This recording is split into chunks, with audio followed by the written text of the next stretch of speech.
లక్ష్మీ కటాక్షాన్ని కల్పించగలిగినటువంటివి 5 వస్తువులు ఉన్నాయి లక్ష్మీ స్థానములు.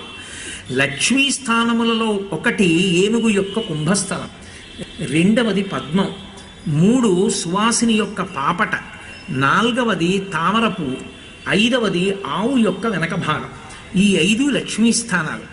మీ ప్రయత్నం లేకుండా మీ మనసు లయమయ్యేటట్టు చెయ్యగలిగినవి 3 ఉన్నాయి. ఒకటి ఏనుగు కుంభస్థలం, ఏనుగు యొక్క ముఖం, రెండిటికి ఏనుగే, ఏనుగు యొక్క ముఖం, రెండవది పూర్ణచంద్రబింబం, 3వది సముద్రం. ఈ 3 మీ ప్రమేయం లేకుండా మీ మనసుని లయం చేస్తాయి.